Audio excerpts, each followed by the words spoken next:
Okay, quickly just show the internals of the grinder, how to take it apart. So you undo it by turning this ring coarser and coarser and coarser, and you will feel it come off the threads.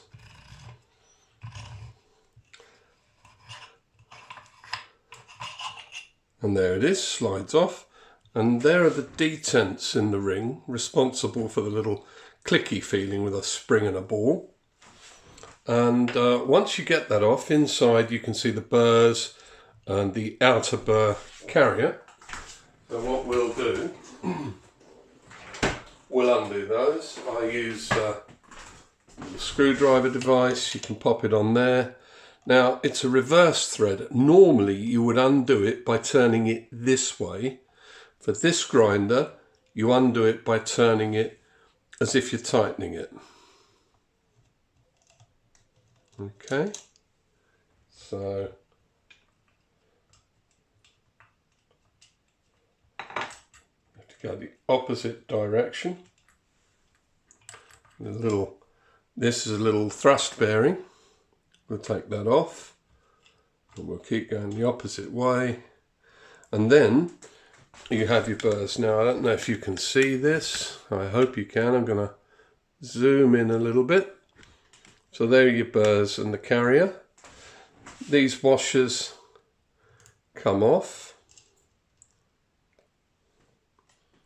And one's a spring washer and one is a flat washer. Try and make sure they go on in the right order.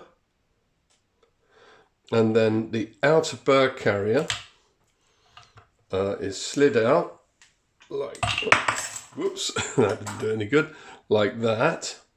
And that's the burr carrier you would want to clean. So it's that way up, and there's the teeth on the carrier. I'll put that here. And then inside you have 3 springs. Don't tip it upside down, because if you do, those springs will pop out. If you want to get the springs out, I use a little magnet. Then you can pull each spring out on the magnet. There are your 3 springs. Now I'm just going to take it off the stand and we're going to look down into the burr chamber. There we go. So we're now down into the burr chamber, and I don't know how much you can see, but there's really virtually no coffee in the chamber at all, and just a light dusting on the burr. This burr just pulls out, and there's a hole in the bottom of it, and it locates onto that pin on the sweep arms.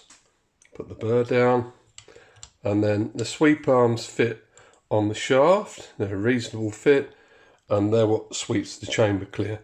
This is a shim here that actually shims to the correct 0 point. So obviously that has to go back, and it should be clean when it goes back. So all I'm going to do is I'm going to give it a quick brush. Yeah, I won't actually remove this carrier because there's a little key down in there that I use a bit of tweezers to put back in. That little key is very awkward, it's very tiny, and you need tweezers to get it back in. I don't know if I can focus on it there. Possibly. Let's have a look. Anyway, there's a little tiny key. If I remove this washer, you'd probably see the little tiny keyway underneath. Let's do that. If I can get this shim washer out. There. Can you see the little tiny key in the keyway? So when you slide those sweep arms off, that key is fiddly to get back in. So I'm not going to bother to do that on video. And that pin is what locates the bottom burr and of course drives it. So I'm just going to now clean it up a little bit and pop it back together. Okay, grinder's back together, and then this just goes back on and you just start screwing it down, and it's really not under any pressure until it starts to hit the detents. And what I do Screw it right down to 0. And that just double checks that I put everything back correctly. Obviously clean it before you do this. So it's at 0, that means the shim washer's back correctly, everything's back right. And then I'll open it up back to about 24. When I've done this, the actual grind itself, you know, you can go straight back to your previous espresso setting, doesn't seem to change. I mean, unless it goes by 1 mark or something.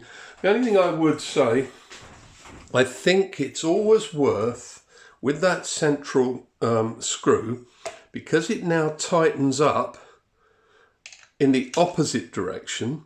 In other words, you would normally turn a screw anti-clockwise to loosen it and clockwise to tighten it.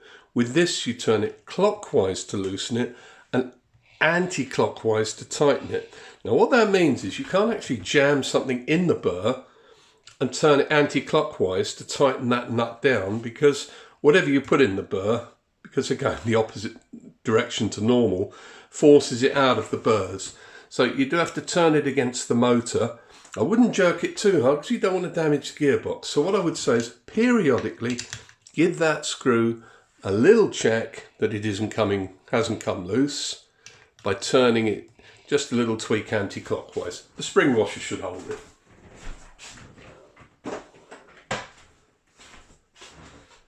And really that's it, very simple to take apart.